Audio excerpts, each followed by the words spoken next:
모은 돈이 고작 1억밖에 없다고? 상견례 자리에서 터져나온 이 한마디가 모든 걸 바꿔놓았습니다. 평생 모은 2억을 아들에게 건넨 은퇴교사 장태수. 그는 정성껏 준비한 상견례 자리에서 예비 사돈에게 상상도 못할 모욕을 당합니다.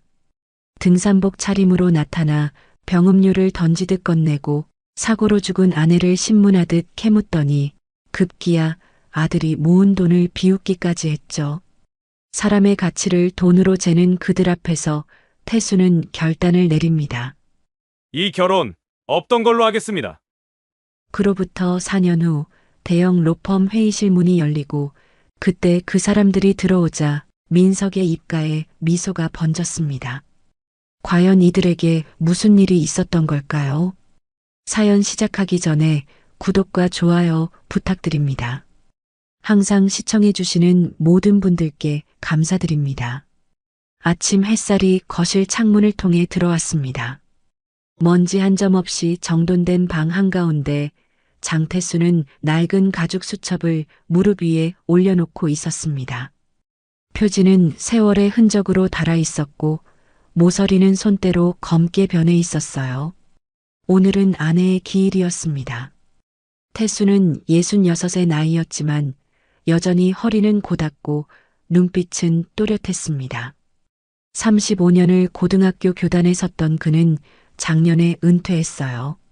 학생들에게 윤리와 사회를 가르쳤던 그는 무엇보다 약속이라는 단어를 소중히 여기는 사람이었습니다.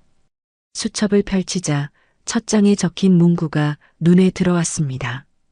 계약은 약속이다. 그의 손글씨였어요. 20년도 더 전 졸업을 앞둔 한 학생에게 써준 글귀였습니다. 그 학생은 취업 계약서를 앞두고 망설이고 있었죠. 태수는 그때 이렇게 말했습니다. 계약이란 건 말이야. 단순히 종이 위의 문장이 아니란다. 그건 내가 세상과 맺는 약속이고 내 품격을 증명하는 서명이지. 그 학생은 지금 어디서 무엇을 하고 있을까요? 태수는 잠시 생각에 잠겼습니다. 문득 창밖으로 시선을 돌리자 아파트 단지 암벚나무에서 연분홍 꽃잎이 바람에 흩날리고 있었어요. 봄이었습니다. 시작의 계절이었죠. 태수는 천천히 수첩을 덮고 옆에 놓인 낡은 상자를 끌어당겼습니다. 이사를 3번이나 하면서도 절대 버리지 않았던 상자였어요. 뚜껑을 열자 오래된 사진들과 편지, 그리고 낡은 봉투 하나가 나왔습니다. 봉투 겉면에는 또박또박한 글씨로 이렇게 적혀 있었습니다. 민석 결혼자금 2억. 태수는 봉투를 손에 쥐고 눈을 감았습니다. 그의 머릿속에는 아내의 목소리가 들려오는 것 같았어요. 여보, 민석이가 결혼할 때 이걸 주세요. 우리가 평생 모은 거잖아요. 아내는 5년 전 갑작스러운 교통사고로 세상을 떠났습니다. 횡단보도를 건너다 신호를 무시한 차에 치였어요. 병원으로 옮겨졌을 때는 이미 늦었습니다. 태수는 그날 밤을 평생 잊지 못할 거예요. 중환자실 밖 차가운 복도 벤치에 앉아 형광등 불빛만 멍하니 바라보던 그 시간을요. 아내는 생전에 학교 급식실에서 일했습니다. 20년 넘게 매일 아침 5시에 일어나 출근했어요. 겨울이든 여름이든 아프든 건강하든 단 하루도 빠지지 않았습니다. 그렇게 모은 돈을 한 푼 한 푼 통장에 넣었죠. 이건 민석이 결혼 자금이야. 절대 손 떼면 안 돼요. 아내의 말투가 귓가에 생생했습니다. 태수는 봉투를 품에 안고 한참을 그대로 앉아 있었어요. 가슴 깊은 곳에서 뜨거운 무언가가 올라왔지만 그는 울지 않았습니다. 대신 천천히 숨을 들이쉬고 다시 내쉬었어요. 당신이 여기 있었으면 얼마나 좋았을까. 그의 목소리는 떨렸지만 말은 또렷했습니다. 바로 그때 현관문이 열리는 소리가 들렸습니다. 태수는 재빨리 눈가를 훔치고 자세를 바로 했어요. 익숙한 발소리가 복도를 지나 거실로 들어왔습니다. 아버지 왔어요. 아들 민석이었습니다. 민석은 38배 나이로 대형 로펌에서 일하는 변호사였습니다. 키는 178cm 정도로 아버지보다 조금 컸고 검은색 뿔테 안경을 쓰고 있었어요. 단정한 회색 정장 차림이었고 손에는 흰 국화한 다발을 들고 있었습니다. 어머니 영정 앞에 놓으려고요. 민석의 목소리는 차분했지만 눈가는 약간 붉어져 있었습니다. 태수는 아들의 모습을 보며 가슴 한편이 뭉클해졌어요. 민석은 어릴 때부터 감정을 잘 드러내지 않는 아이였습니다. 하지만 어머니에 대한 그리움만은 숨길 수 없었죠. 고맙구나. 태수는 짧게 말했습니다. 민석은 고개를 끄덕이고 안방으로 들어가 영정 앞에 꽃을 놓았어요. 잠시 후 돌아온 민석은 아버지 옆 소파에 앉았습니다. 두 사람은 한동안 말없이 앉아 있었습니다. 거실 시계 소리만 규칙적으로 들렸어요. 째깍째깍. 시간은 멈추지 않고 흘러갔습니다. 태수는 천천히 입을 열었습니다. 민석아, 네 아버지. 내가 할인이랑 결혼한다고 했을 때 아버지가 뭐라고 했지? 민석은 잠시 생각하더니 대답했습니다. 좋은 사람 만났으니 잘해주라고 하셨죠. 그래. 아버지는 내가 선택한 사람이라면 믿는다. 태수는 무릎 위에 놓인 봉투를 집어들었습니다. 그리고 천천히 아들에게 내밀었어요. 이게 뭐예요? 민석은 봉투를 받아들며 물었습니다. 봉투 겉면의 글씨를 보자 그의 눈이 커졌어요. 아버지, 이건 내 어머니가 평생 모은 거다. 아버지 것까지 합쳐서 2억이야. 민석은 봉투를 든 손이 떨렸습니다. 그는 입술을 깨물며 고개를 숙였어요. 아버지, 이건 너무 뭐가 너무하니. 이건 내 어머니 유언이야. 민석이 결혼할 때 주라고 했어. 태수의 목소리는 단호했습니다. 그는 아들의 어깨에 손을 얹었어요. 민석아, 이제 내가 내 집을 세워야 할 때야. 어머니도 아버지도 그걸 바라고 있어. 민석은 고개를 들었습니다. 그의 눈가에는 눈물이 맺혀 있었어요. 아버지, 제가 지금까지 모은 돈이 1억 정도 돼요. 회사에서 대출도 1억 받을 수 있고요. 아버지 돈까지 합치면 4억이네요. 전세 대출도 받으면 서울 구축 아파트 전세 4억 정도는 구할 수 있을 것 같아요. 그래, 잘 생각했다. 서울에서 시작하는 게 좋지. 천천히 가는 게 중요해. 태수는 미소를 지었습니다. 하지만 그의 눈빛은 여전히 진지했어요. 민석아, 아버지가 하나만 당부할게. 네, 아버지. 결혼은 계약이야. 사랑도 중요하지만 서로에 대한 약속이 더 중요해. 그 약속을 지키는 게 품격이고 그게 내 인생을 지키는 거야. 민석은 고개를 끄덕였습니다. 그는 아버지의 말을 이해했어요. 변호사로 일하면서 얼마나 많은 사람들이 약속을 지키지 못해 고통받는지 봐왔으니까요. 평생의 약속 잊지 않겠습니다. 민석의 목소리는 떨렸지만 말은 분명했습니다. 태수는 아들의 손을 꽉 잡았습니다. 그의 손은 거칠었지만 따뜻했어요. 민석은 아버지의 손을 느끼며 가슴속 깊은 곳에서 무언가 단단해지는 걸 느꼈습니다. 고맙습니다, 아버지. 뭘 고마워하니? 부모가 자식한테 해줄 수 있는 건 이것뿐이야. 태수는 창밖을 바라보았습니다. 벚꽃잎이 여전히 바람에 날리고 있었어요. 봄은 시작의 계절이지만 동시에 이별의 계절이기도 했습니다. 꽃이 피면 지고 사람이 태어나면 떠나듯이요. 하지만 약속은 남습니다. 아내가 남긴 약속, 아버지가 아들에게 건넨 약속, 그리고 아들이 앞으로 지켜갈 약속들이요. 태수는 낡은 수첩을 다시 한번 펼쳤습니다. 계약은 약속이다. 그 문장은 여전히 또렷했어요. 민석아, 이번 주말에 상견례 한다며? 네, 인천에서 하기로 했어요. 할인이 부모님이 그쪽에 사셔서요. 그래, 아버지도 같이 가야지. 예비사돈도 뵙고. 태수는 웃으며 말했습니다. 민석도 따라 웃었어요. 두 사람은 창밖의 봄 풍경을 함께 바라보았습니다. 하지만 그들은 아직 몰랐습니다. 이번 주말의 상견례가 얼마나 긴 파장을 남길지, 그리고 그 자리에서 나눈 말 한마디 한마디가 얼마나 큰 의미를 가질지를요. 태수는 수첩을 덮으며 중얼거렸습니다. 계약은 약속이다. 그리고 약속은 품격이지. 그의 목소리는 낮았지만 그 안에는 흔들리지 않는 신념이 담겨 있었습니다. 거실 시계는 여전히 째깍째깍 소리를 냈고 봄 햇살은 조용히 두 사람을 비추고 있었어요. 일요일 아침이었습니다. 태수는 평소보다 1시간 일찍 일어났어요. 시계를 보니 6시 30분이었습니다. 오늘은 민석과 할인의 상견례가 있는 날이었죠. 욕실 거울 앞에 선 태수는 자신의 얼굴을 찬찬히 들여다보았습니다. 희끗희끗한 머리카락, 눈가의 잔주름 하지만 여전히 또렷한 눈빛. 그는 천천히 면도를 시작했어요. 면도날이 턱선을 따라 부드럽게 움직였습니다.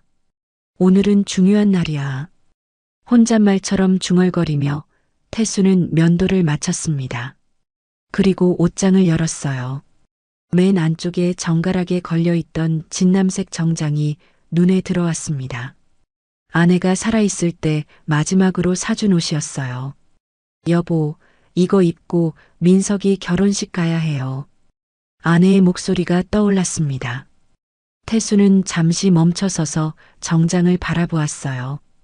가슴 한편이 먹먹해졌지만 그는 천천히 정장을 꺼내 입었습니다. 거울 앞에서 넥타이를 매는 그의 손은 조금 떨렸어요. 8시쯤 민석이 도착했습니다. 아들도 깔끔한 회색 정장 차림이었어요.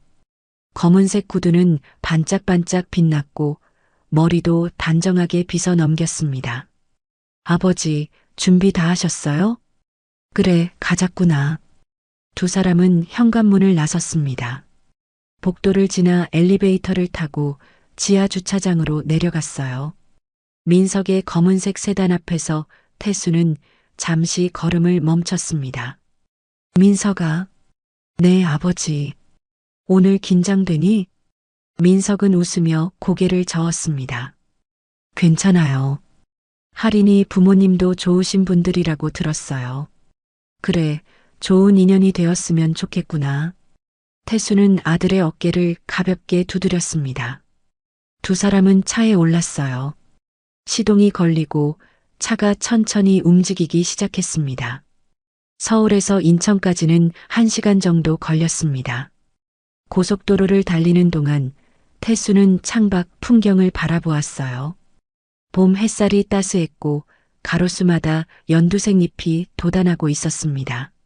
아버지, 저기 보세요. 벚꽃 터널이에요. 민석이 손가락으로 가리켰습니다. 도로 양쪽으로 벚나무가 늘어서 있었고 분홍빛 꽃잎이 바람에 흩날리고 있었어요. 태수는 잠시 그 광경을 바라보며 미소를 지었습니다. 참 예쁘구나. 내 어머니도 벚꽃을 좋아했는데 저도 기억나요. 어렸을 때 같이 여의도 가서 꽃 구경했던 거. 그래, 그때 내가 아이스크림 먹다가 옷에 떨어뜨려서 어머니가 혼냈지. 두 사람은 함께 웃었습니다. 차 안 분위기가 한결 부드러워졌어요. 10시가 조금 안 돼서 그들은 인천의 한 식당 앞에 도착했습니다. 한정식 전문점이었어요. 붉은 기와 지붕과 하얀 벽이 인상적인 2층 건물이었습니다. 입구에는 송악정이라는 한자 간판이 걸려 있었어요. 주차를 마치고 차에서 내린 태수는 정장깃을 바로 잡았습니다. 민석도 긴장한 듯 넥타이를 매만졌어요. 자, 들어가자. 두 사람은 나란히 식당 입구로 걸어갔습니다. 자동문이 열리며 은은한 전통 음악이 들려왔어요. 로비에는 소나무 분재가 놓여 있었고 벽에는 수묵화가 걸려 있었습니다. 예약하신 분이세요? 단정한 한복을 입은 직원이 다가왔습니다. 네, 장민석으로 예약했습니다. 아, 네. 이쪽으로 오세요. 직원의 안내를 따라 복도를 지나갔습니다. 복도는 길었고 양옆으로 개인 룸들이 있었어요. 복도 끝에는 큰 창문이 있었고 그 너머로 작은 정원이 보였습니다. 직원이 한 방문 앞에서 멈춰 섰습니다. 여기입니다. 편히 계세요. 문이 열렸습니다. 넓은 방이었어요. 가운데 큰 원형 테이블이 있었고 테이블 위에는 하얀 보자기가 깔려 있었습니다. 창가 쪽으로는 정원이 내려다 보였어요. 아직 상대 쪽은 안 오셨나 봐요. 민석이 주위를 둘러보며 말했습니다. 태수는 고개를 끄덕이고 테이블 옆 의자에 앉았어요. 민석도 아버지 옆에 자리를 잡았습니다. 물 좀 드시겠어요? 직원이 물잔을 채워주었습니다. 태수는 물을 한 모금 마셨어요. 입안이 촉촉해지면서 긴장이 조금 풀렸습니다. 아버지, 긴장되세요? 아니, 괜찮아. 하지만 태수의 손은 무의식적으로 테이블 위를 가볍게 두드리고 있었어요. 민석은 아버지의 그 모습을 보며 빙그레 웃었습니다. 10분쯤 지났을까요? 복도에서 발소리가 들렸습니다. 가볍고 경쾌한 소리였어요. 민석이 자리에서 일어났습니다. 할인이가 온 것 같아요. 문이 열렸습니다. 그런데 문 너머로 들어온 사람들의 모습에 태수는 순간 눈을 의심했습니다. 등산복이었습니다. 형광 오렌지색 바람막이를 입은 남자와 보라색 등산 재킷을 입은 여자가 들어섰어요. 남자는 등에 작은 배낭까지 메고 있었습니다. 여자의 머리카락은 약간 흐트러져 있었고 이마에는 땀이 약간 맺혀 있었어요. 그 뒤로 단정한 원피스를 입은 할인이 들어왔습니다. 할인의 얼굴은 붉어져 있었고 눈빛은 어딘가 불안해 보였어요. 안녕하세요. 등산복 차림의 남자가 먼저 인사했습니다. 목소리는 크고 거칠었어요. 태수는 자리에서 일어나 고개를 숙였습니다. 안녕하십니까? 장태수입니다. 아, 네. 저는 오기태고요. 이쪽은 제 와이프 명자예요. 명자라는 여자도 어색하게 웃으며 고개를 숙였습니다. 하지만 그녀의 눈빛은 태수와 민석의 정장 차림을 위아래로 훑고 있었어요. 민석도 일어나 인사했습니다. 안녕하세요. 어머님, 아버님. 다시 뵙게 되어 반갑습니다. 민석은 지난달 할인의 집에서 두 분을 처음 뵌 적이 있었어요. 그때도 편안한 복장이긴 했지만 오늘만큼은 아니었습니다. 어머, 역시 변호사네. 정장이 딱 맞아. 명자가 말했습니다. 반말이었어요. 그 말투에는 묘한 뉘앙스가 섞여 있었습니다. 칭찬 같기도 하고 비꼬는 것 같기도 했어요. 모두 자리에 앉았습니다. 태수와 민석은 한쪽에, 기태와 명자, 할인은 반대편에 앉았어요. 원형 테이블 위로 서로의 얼굴이 마주 보였습니다. 태수는 애써 미소를 지으려 했지만 가슴속 어딘가가 불편했습니다. 민석이 지난달 할인의 부모님을 만났을 때 편안하신 분들이라고 했던 말이 떠올랐어요. 하지만 오늘 양가가 처음 만나는 이 중요한 자리에 등산복 차림으로 온다는 건 대체 무슨 의미일까요? 아무리 요즘 세상이 자유롭다고 해도 최소한의 예의는 있는 법이었어요. 죄송해요. 저희가 아침에 등산 좀 하고 오느라. 기태가 어색하게 웃으며 말했습니다. 등산이요? 민석이 물었습니다. 목소리에는 당혹스러움이 묻어났어요. 네, 저희 매주 일요일마다 등산 동호회 모임이 있거든요. 오늘도 갔다가 시간 맞춰서 바로 온 거예요. 명자가 말했습니다. 그녀는 테이블 위에 놓인 물티슈로 이마에 땀을 닦았어요. 태수는 아무 말도 하지 않았습니다. 다만 천천히 물잔을 들어 한 모금 마셨을 뿐이에요. 그의 눈빛은 차분했지만 안경 너머로 미세하게 떨리는 눈동자를 민석은 알아챘습니다. 그럼 식사 시작할까요? 할인이 조심스럽게 말했습니다. 그녀의 목소리는 떨리고 있었어요. 직원이 들어와 메뉴판을 건넸습니다. 태수는 메뉴를 받아들었지만 글자가 잘 들어오지 않았어요. 그의 머릿속에는 한 가지 생각만 맴돌고 있었습니다. 이게 시작이구나. 첫 만남의 인상은 중요합니다. 그건 단순히 옷차림의 문제가 아니었어요. 상대를 대하는 태도, 자리에 대한 존중, 그리고 예의였습니다. 태수는 천천히 메뉴판을 내려놓고 창밖을 바라보았습니다. 정원의 벚꽃이 바람에 흔들리고 있었어요. 분홍빛 꽃잎 몇 개가 떨어져 땅 위에 쌓였습니다. 아름다운 풍경이었지만 왠지 모를 불길한 예감이 가슴을 짓눌렀습니다. 자, 그럼 주문하시죠. 명자가 밝은 목소리로 말했습니다. 하지만 그 밝음 뒤에는 무언가 날카로운 것이 숨어 있었어요. 태수는 조용히 숨을 들이쉬었습니다.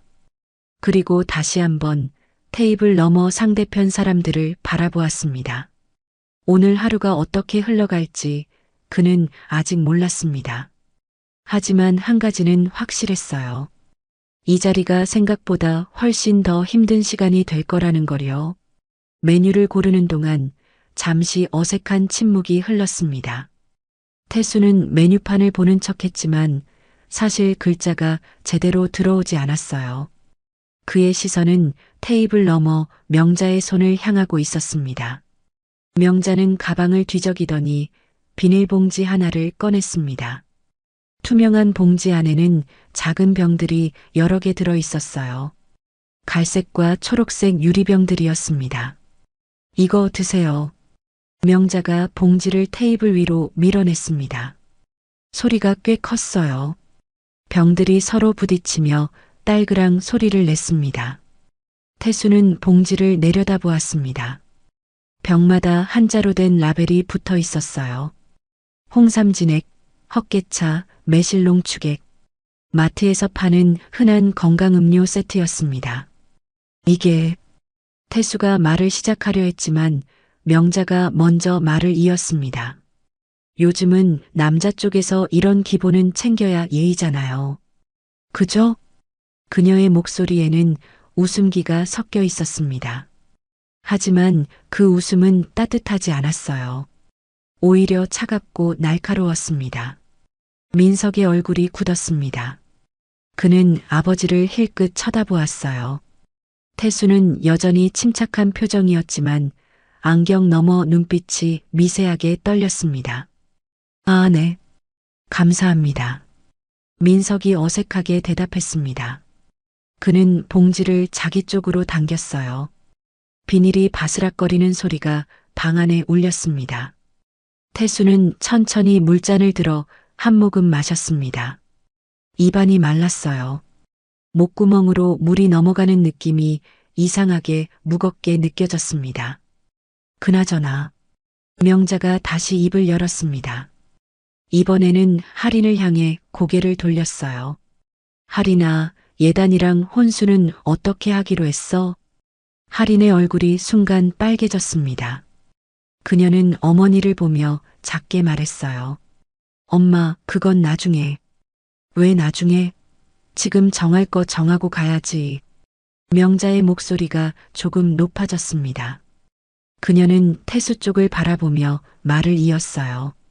사돈어른, 솔직히 요즘 세상에 혼수를 여자 쪽만 챙기는 게 맞나 싶어서요. 태수는 잠시 말이 없었습니다.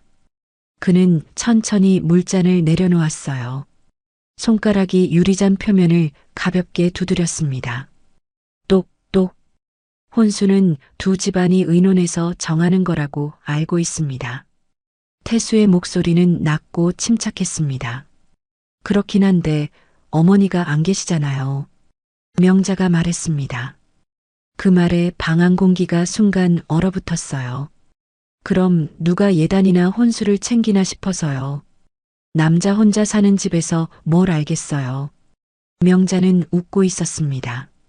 하지만 그 웃음은 친근함과는 거리가 멀었어요.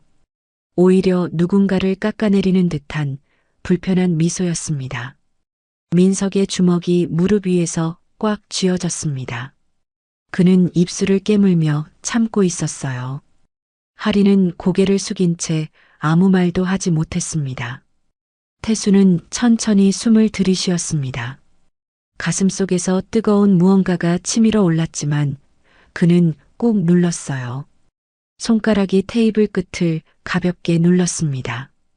손톱이 하얀 보자기에 자국을 남겼어요. 요즘은 형편에 맞춰서 서로 준비하는 게 일반적입니다. 태수가 차분히 말했습니다. 목소리에는 떨림이 전혀 없었어요. 형편이요? 명자가 되물었습니다. 그녀의 눈빛이 날카로워졌어요. 우리 할인이는 간호사예요.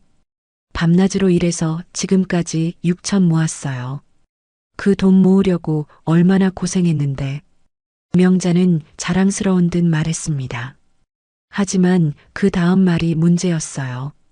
근데 민석이는 38살인데 고작 1억이라면서요? 변호사라는 사람이 그것밖에 못 모았어요? 순간 방안이 조용해졌습니다.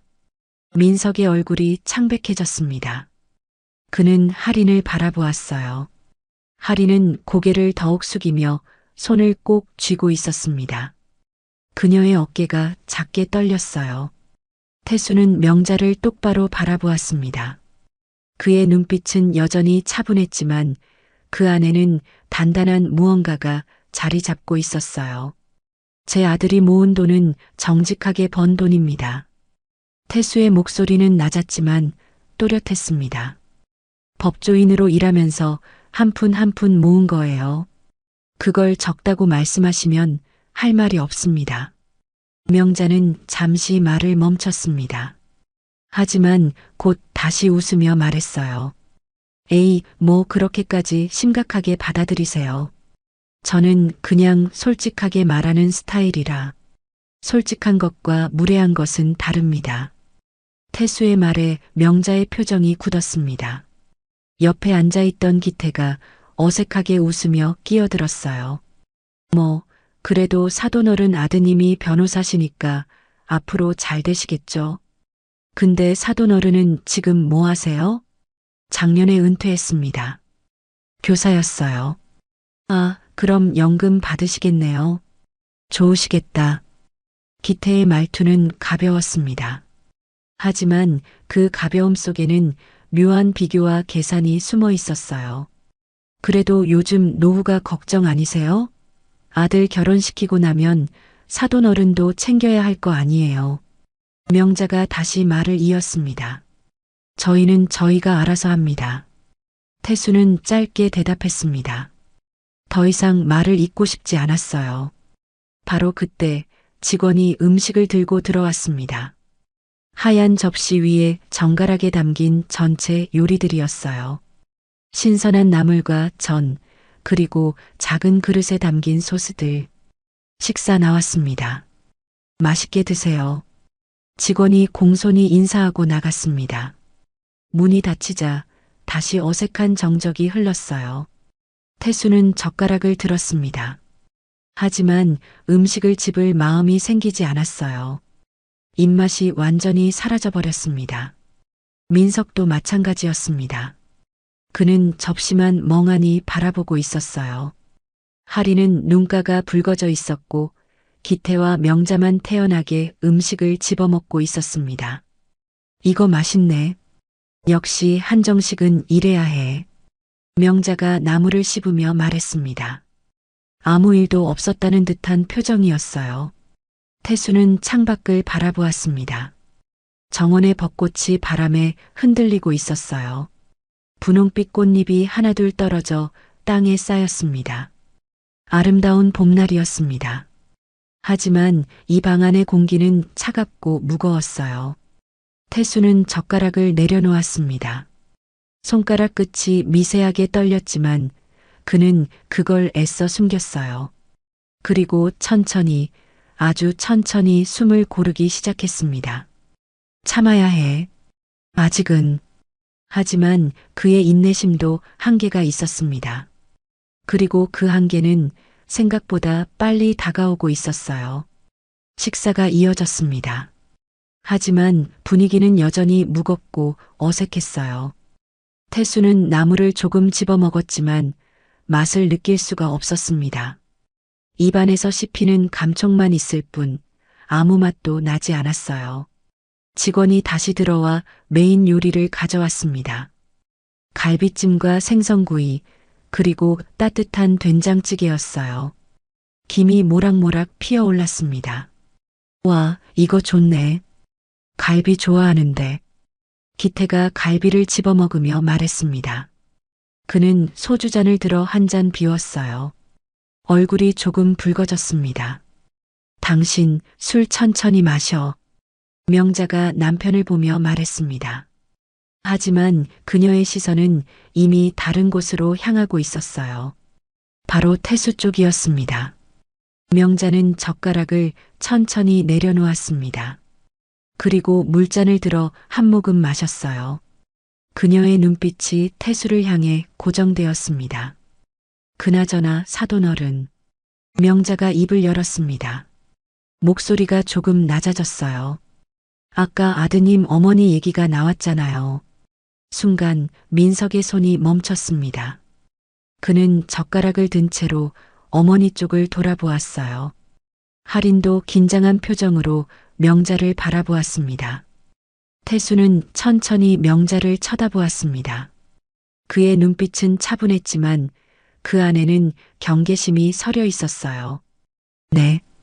태수는 짧게 대답했습니다. 실례가 안 된다면 여쭤봐도 될까요? 어떻게 돌아가셨어요? 명자의 질문이었습니다. 그 순간 방 안 공기가 싸늘하게 식었어요. 민석의 얼굴이 굳었습니다. 그는 젓가락을 테이블 위에 내려놓았어요. 손이 미세하게 떨렸습니다. 태수는 잠시 말이 없었습니다. 그는 천천히 숨을 들이쉬었어요. 가슴이 답답했습니다. 아내 이야기는 언제나 그를 힘들게 만들었어요. 특히 이런 자리에서는 더욱 그랬습니다.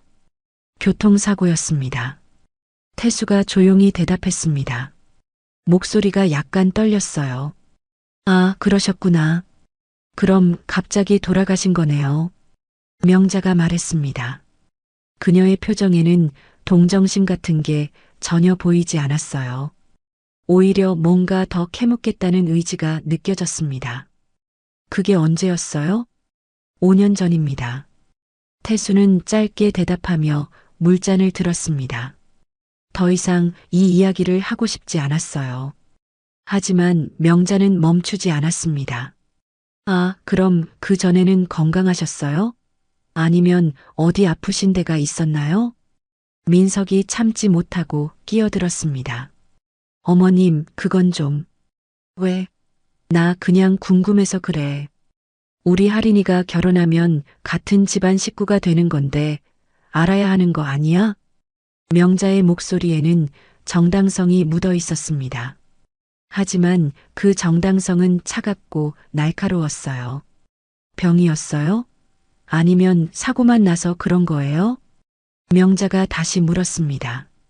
이번에는 더 직접적이었어요. 태수는 명자를 똑바로 바라보았습니다. 그의 눈빛이 차갑게 가라앉았어요. 무슨 말씀을 하고 싶으신 겁니까? 태수의 목소리는 낮았지만 단호했습니다. 아니, 그러니까 유전적인 건 아니죠? 명자의 말에 민석이 벌떡 일어났습니다. 어머님, 지금 그게 무슨 말씀이세요? 민석의 목소리가 떨렸습니다. 분노와 당혹감이 뒤섞인 표정이었어요. 야, 민석아, 앉아. 나 별 뜻 없어. 그냥 확인하는 거야. 명자는 태연하게 말했습니다. 마치 날씨를 묻듯 저녁 메뉴를 정하듯 가벼운 말투였어요. 혹시 그쪽 집안에 유전병 같은 거 있으면 미리 알아야 하잖아.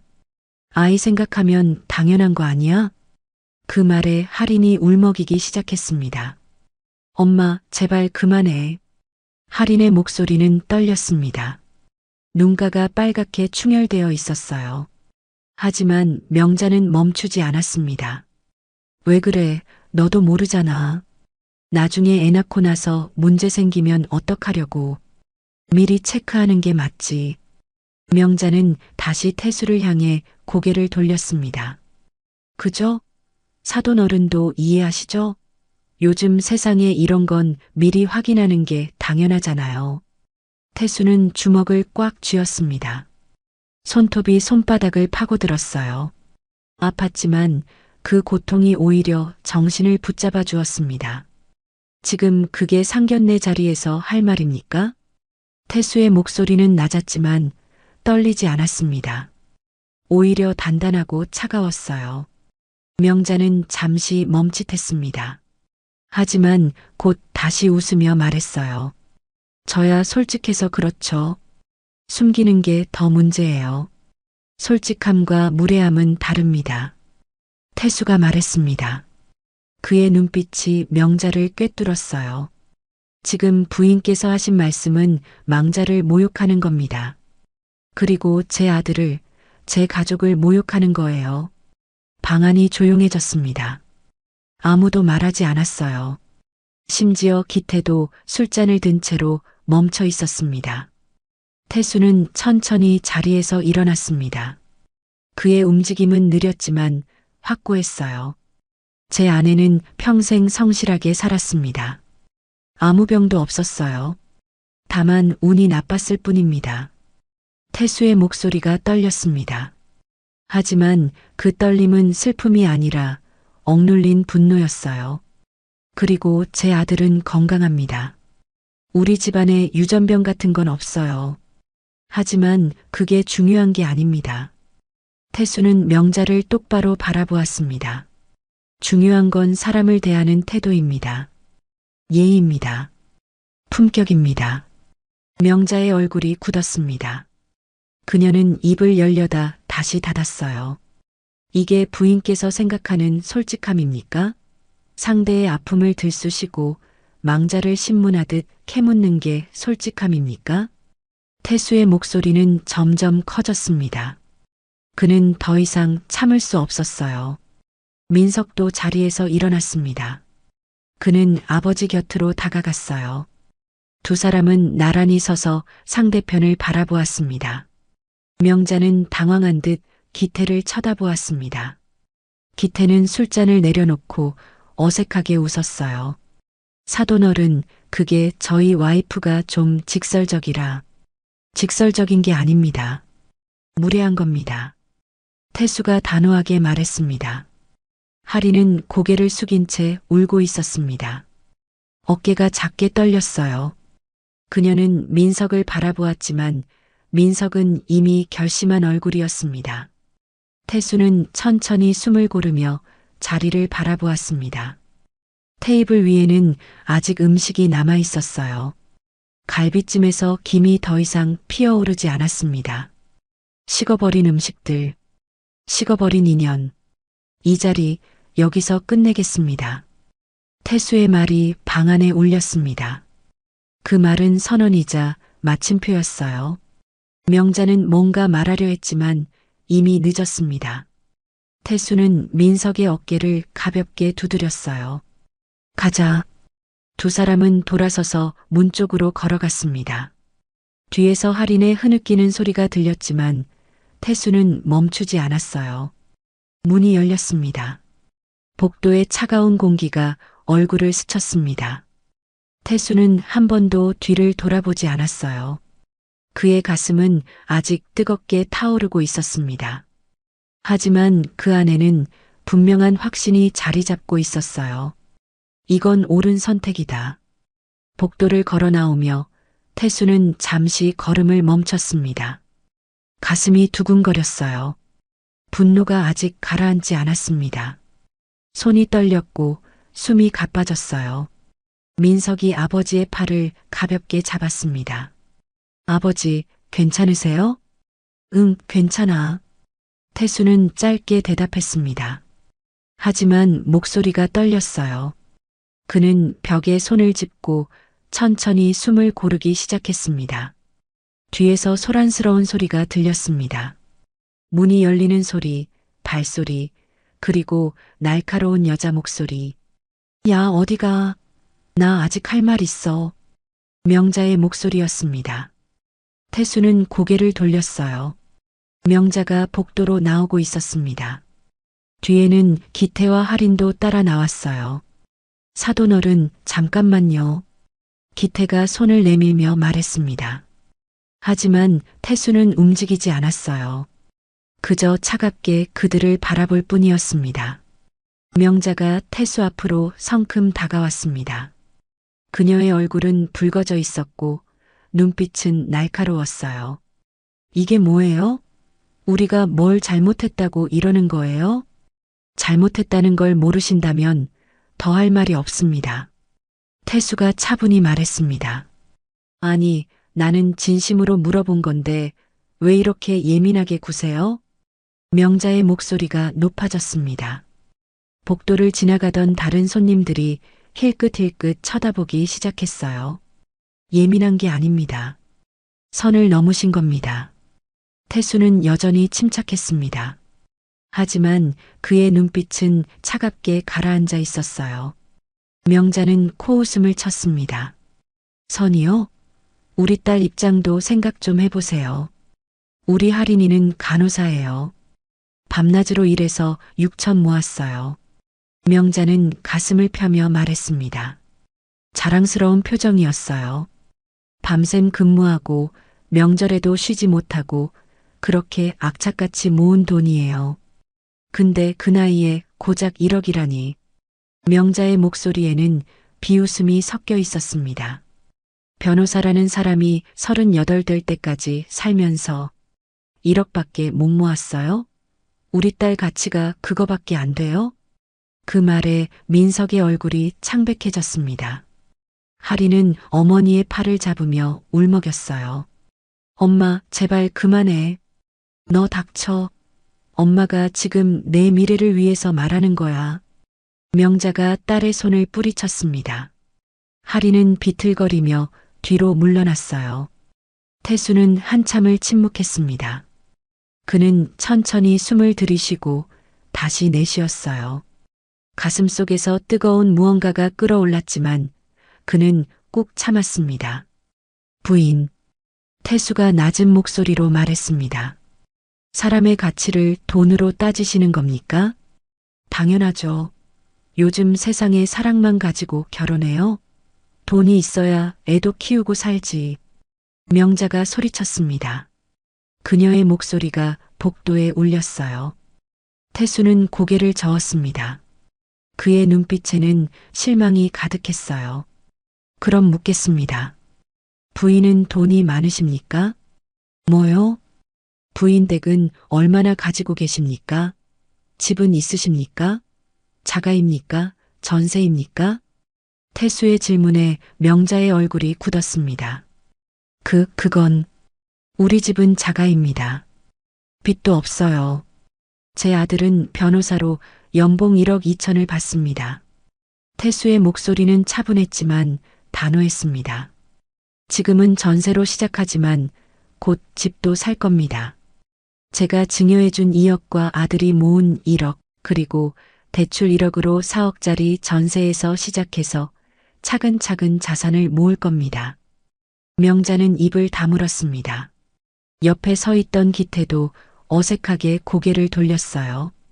제 아들은 지금 38이 될 때까지 성실하게 살았습니다. 한 푼 한 푼 정직하게 모았어요. 그 돈이 적다고 생각하신다면 그건 부인의 가치관입니다. 태수는 한 걸음 앞으로 나갔습니다. 하지만 제가 보기엔 돈의 액수가 아니라 살아온 과정이 중요합니다. 품격이 중요해요. 품격이요? 돈도 없으면서 무슨 품격이에요? 명자가 소리쳤습니다. 그녀의 얼굴이 새빨갛게 달아올랐어요. 우리 딸이 얼마나 고생해서 돈 모았는데 고작 1억 가지고 온 남자한테 시집을 보내요? 말이 돼요? 그렇다면 이 결혼 하지 않는 게 낫겠네요. 태수가 단호하게 말했습니다. 사람 가치를 돈으로 따지는 집안이라면 제 아들을 그런 곳에 보낼 수 없습니다. 명자는 순간 말문이 막혔습니다. 그녀는 뭔가 말하려다가 입을 다물었어요. 기태가 어색하게 웃으며 끼어들었습니다. 사돈어른 진정하세요. 우리 와이프가 말이 좀 과했네요. 그냥 넘어가시죠. 넘어갈 수 없습니다. 태수의 목소리는 흔들리지 않았습니다. 제 아들이 38년 동안 쌓아온 인생을 부인은 돈 몇 억으로 평가하셨습니다. 그게 부인네 집안의 방식이라면 저희와는 맞지 않아요. 태수는 민석을 돌아보았습니다. 민석은 고개를 끄덕였어요. 두 사람의 눈빛이 마주쳤습니다. 아버지와 아들 사이에는 말 없는 대화가 오갔어요. 아버지, 괜찮으세요? 괜찮다. 이게 맞는 길이야.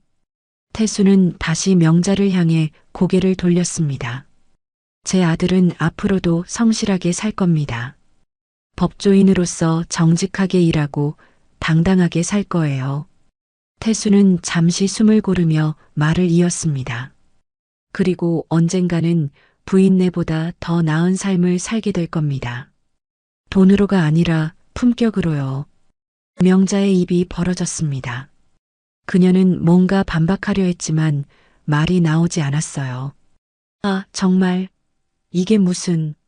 명자가 소리치려는 순간 태수가 손을 들어 그녀를 막았습니다. 더 이상 할 말이 없습니다. 식사비는 반씩 냅시다. 그게 예의입니다. 태수는 지갑을 꺼내 카드를 꺼냈습니다. 그리고 근처에 서 있던 직원을 불렀어요. 계산서 가져다 주세요. 반으로 나눠서 계산할 겁니다. 직원이 당황한 표정으로 고개를 끄덕이고 사라졌습니다. 잠시 후 직원이 계산서를 가져왔어요. 총 금액은 30만 원이었습니다. 태수는 카드를 건네며 말했습니다. 15만 원만 결제해 주세요. 네, 알겠습니다. 직원이 카드를 받아들고 갔습니다. 명자는 어이없다는 표정으로 태수를 바라보았어요. 기태는 어색하게 웃으며 자기 지갑을 꺼냈습니다. 에이, 사돈어른, 그냥 제가. 아닙니다. 반씩 내는 게 맞습니다. 태수는 단호했습니다. 카드 결제가 끝나고 태수는 영수증을 받아 주머니에 넣었어요. 그리고 민석을 보며 고개를 끄덕였습니다. 가자. 두 사람은 돌아서서 식당 출구를 향해 걸었습니다. 뒤에서 명자의 날카로운 목소리가 들렸지만 태수는 뒤돌아보지 않았어요. 자동문이 열렸습니다. 따스한 봄 햇살이 얼굴을 비쳤어요. 태수는 깊게 숨을 들이쉬었습니다. 공기가 차갑지만 맑았어요. 민석이 옆에서 조용히 말했습니다. 아버지, 죄송해요. 내가 왜 미안해하니? 태수는 아들의 어깨를 두드렸습니다. 넌 잘못한 게 없어. 오히려 아버지가 미안하구나. 내 결혼을 이렇게 만들어서. 아니에요. 아버지가 오르셔요. 민석의 목소리가 떨렸습니다. 태수는 주차장을 향해 걸으며 중얼거렸습니다. 품격은 돈으로 사는 게 아니야. 살아온 과정에서 나오는 거지. 그의 목소리는 낮았지만 확고했습니다. 두 사람은 차에 올라 조용히 서울로 향했어요. 뒤에 남겨진 것은 깨진 인연과 차가운 침묵뿐이었습니다. 고속도로를 달리는 차 안은 조용했습니다. 라디오도 켜지 않았어요. 창밖으로는 봄 풍경이 스쳐 지나갔지만 두 사람은 그걸 보지 못했습니다. 민석이 핸들을 잡은 손이 하얗게 질려 있었어요. 손등의 핏줄이 도드라져 보였습니다. 그는 한참을 말없이 운전하다가 고속도로 휴게소 표지판을 보고 방향지시 등을 켰어요. 아버지, 잠깐 쉬었다 갈게요. 그래. 차가 휴게소 주차장으로 들어섰습니다. 일요일 오후라 사람들이 꽤 많았어요. 가족 단위로 나온 사람들이 아이스크림을 먹으며 웃고 있었습니다. 민석은 차를 세우고 시동을 껐습니다. 하지만 차에서 내리지 않았어요. 그는 핸들에 이마를 기댄 채 깊은 한숨을 내쉬었습니다. 후, 그 한숨 소리가 차 안에 울렸습니다. 태수는 아들을 조용히 바라보았어요. 민석아, 네, 아버지. 화장실 다녀오자. 아, 네. 두 사람은 차에서 내렸습니다. 따스한 햇살이 얼굴을 비쳤지만 마음은 여전히 무거웠어요. 휴게소 건물로 들어가며 태수는 민석의 뒷모습을 보았습니다. 어깨가 축 처져 있었어요. 화장실에서 볼일을 마치고 세면대 앞에 섰습니다. 민석은 찬물로 얼굴을 씻었어요. 물이 뚝뚝 떨어졌습니다. 그는 거울 속 자신의 얼굴을 바라보았어요. 눈가가 붉어져 있었습니다. 태수도 옆에서 손을 씻고 있었습니다. 두 사람은 거울 너머로 서로를 바라보았어요. 아버지, 민석이 먼저 입을 열었습니다. 목소리가 떨렸어요. 죄송해요. 제가 사람을 잘못 봤습니다. 내가 잘못 본 게 아니야. 태수가 말했습니다. 그는 손을 닦으며 아들을 돌아보았어요. 하린이는 괜찮은 아이였어. 다만 부모가 문제였지. 그래도 제가 더 신중했어야 했는데. 민석의 목소리가 점점 작아졌습니다. 태수는 아들의 어깨에 손을 얹었어요. 민석아, 사람 보는 건 어려운 일이야. 특히 사랑하는 사람의 가족까지 다 보기는 더 어렵지. 하지만 내가 하린이를 사랑했다면 그건 잘못이 아니야. 다만 우리가 함께할 수 없는 집안이었을 뿐이지. 태수의 목소리는 차분했습니다. 하지만 그 안에는 단호함이 담겨 있었어요. 민석은 고개를 숙였습니다. 그의 눈가에 눈물이 맺혔어요. 아버지, 그래도 조금만 참으시면 안 될까요? 결혼하고 나면 저희끼리 살 텐데. 태수는 고개를 저었습니다. 안 돼. 그 말은 짧았지만 분명했어요. 민석아, 결혼은 두 사람만 하는 게 아니야. 두 집안이 만나는 거지. 태수는 세면대에 기대어 아들을 바라보았습니다. 오늘 본 게 뭐였니? 돈으로 내 가치를 평가하고 돌아가신 내 어머니를 신문하듯 캐묻고 우리 집안을 무시했어. 알아요, 아버지. 저도 화가 났어요. 하지만 뭐가 있니?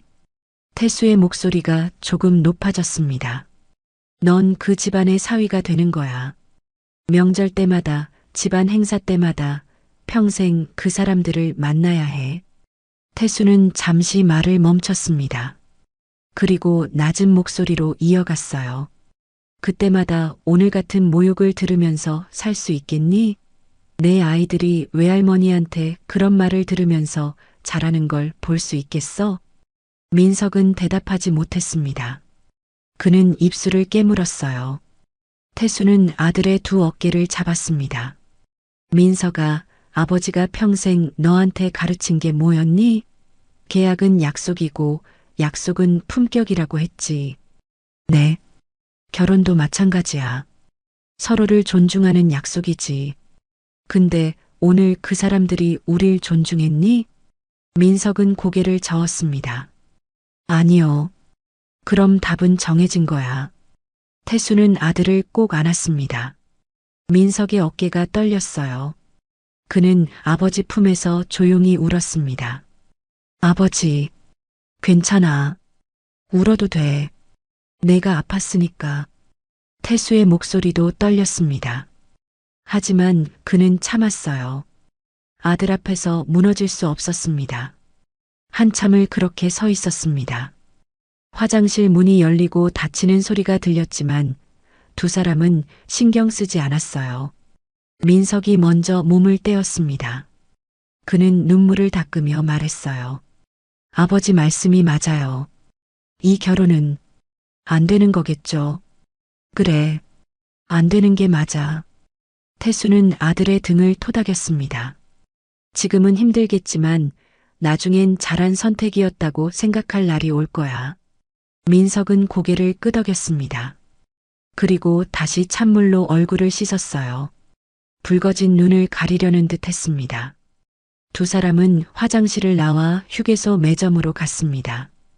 태수는 캔커피 2개를 사서 하나를 민석에게 건넸어요. 마셔. 감사합니다. 벤치에 나란히 앉았습니다.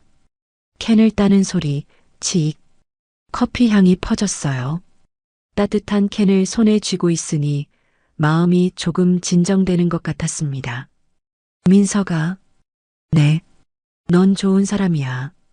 성실하고 정직하고 책임감도 있지. 태수는 커피를 한 모금 마시며 말했습니다. 그런 내가 언젠가 진짜 좋은 사람을 만날 거야. 널 존중하고 우리 집안을 존중하는 사람을요. 그럴까요? 그럼 아버지가 보증해. 태수는 미소를 지었습니다. 억지로 짓는 미소가 아니었어요. 진심이었습니다. 민석도 따라 웃었습니다.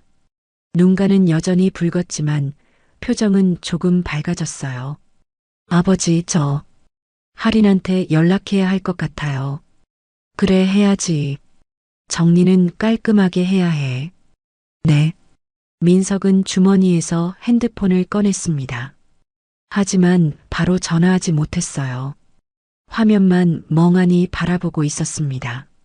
천천히 해. 마음 정리되면 하면 돼. 태수가 말했습니다. 민석은 고개를 끄덕이고 핸드폰을 다시 주머니에 넣었어요. 두 사람은 한참을 벤치에 앉아 있었습니다. 휴게소 앞으로는 사람들이 오고 갔어요. 아이들의 웃음소리, 부부의 대화소리, 차 시동 거는 소리. 일상적인 소음들이었습니다. 아버지, 응? 오늘 일 후회 안 하세요? 민석이 조심스럽게 물었습니다. 태수는 고개를 저었습니다. 전혀. 이게 옳은 길이야. 저도 그렇게 생각해요. 지금은 아프지만 나중엔 다행이라고 생각할 것 같아요. 그래, 그렇게 될 거야. 태수는 커피를 다 마시고 빈 캔을 쓰레기통에 버렸습니다. 그리고 아들에게 손을 내밀었어요. 이제 집에 가자. 네. 민석도 일어났습니다. 두 사람은 다시 차로 향했어요. 걸어가는 뒷모습이 조금 전보다 당당해 보였습니다. 차에 올라 시동을 걸었습니다. 민석은 사이드 미러를 보며 후진했어요. 그리고 천천히 휴게소를 빠져나갔습니다. 고속도로에 다시 진입하며 민석이 말했습니다. 아버지, 라디오 틀어도 될까요? 그래. 라디오에서는 경쾌한 봄 노래가 흘러나왔습니다. 창밖으로는 여전히 벚꽃이 피어 있었어요. 태수는 창밖을 바라보며 생각했습니다. 이게 끝이 아니야. 새로운 시작이지. 차는 서울을 향해 달렸습니다. 뒤에 남겨진 것은 깨진 인연이었지만 앞에 놓인 것은 새로운 가능성이었어요. 두 사람은 그걸 아직 몰랐지만 언젠가는 알게 될 거였습니다. 오늘의 선택이 얼마나 옳았는지를요. 그날 이후 1년이 흘렀습니다. 민석은 할인과의 관계를 정리했어요. 전화 통화 한 번으로 끝났습니다. 할인은 울었지만 민석은 담담했어요. 이미 마음의 정리가 끝난 상태였으니까요. 미안해, 할인아. 우린 여기까지인 것 같아. 오빠, 행복하게 살아. 좋은 사람 만나. 짧은 대화였습니다. 전화를 끊고 난 뒤 민석은 한참을 창밖을 바라보았어요. 가슴 한편이 허전했지만 후회는 없었습니다. 그 후 3개월쯤 지났을 때 민석은 같은 로펌의 동료 변호사를 소개받았습니다. 이름은 김서진. 35살의 여성 변호사였어요. 첫 만남은 로펌 회의실에서였습니다. 복잡한 계약건으로 같이 일하게 되었죠. 서진은 차분하고 논리적이었어요. 감정적으로 판단하지 않았고 항상 근거를 제시했습니다. 이 조항은 우리 측에 불리합니다. 수정이 필요해요. 서진이 서류를 가리키며 말했습니다. 민석은 그녀의 분석에 감탄했어요. 좋은 지적이네요. 그럼 이렇게 수정하는 게 어떨까요? 그게 낫겠네요. 두 사람은 자연스럽게 협업했습니다. 일을 함께 하면서 서로를 알아갔어요. 서진은 일할 때는 냉철했지만 점심시간에는 따뜻한 미소를 보였습니다. 민석 변호사님, 커피 한 잔 하실래요? 네, 좋아요. 카페에서 커피를 마시며 두 사람은 일 이야기뿐 아니라 개인적인 이야기도 나눴어요. 저도 작년에 연애를 정리했어요. 서진이 먼저 말을 꺼냈습니다. 그러셨어요? 네. 가치관이 안 맞더라고요. 전 커리어를 포기할 수 없었는데 상대는 제가 집에 있길 바랐어요. 그건 힘드셨겠네요. 뭐, 지나고 보니 잘된 일이에요. 서로 불행해질 뻔했으니까. 서진의 말에 민석은 고개를 끄덕였습니다. 그는 자신의 이야기도 조금 꺼냈어요. 저도 비슷해요. 작년에 상견례에서 결혼을 접었거든요. 아, 그러셨구나. 지방 간 가치관 차이였어요. 아버지가 결단을 내려주셔서 정리할 수 있었죠. 좋은 아버님이시네요. 네, 제 인생의 스승이에요. 두 사람은 자연스럽게 가까워졌습니다. 8개월쯤 지났을 때 민석은 서진에게 청혼했어요. 서진 변호사님. 네. 저와 결혼해 주시겠어요? 서진은 잠시 놀란 표정이었지만 곧 미소를 지었습니다. 네, 좋아요. 두 사람은 양가 부모를 만났습니다. 서진의 부모님은 교수 부부였어요. 차분하고 이성적인 분들이었습니다. 태수도 서진을 만났습니다.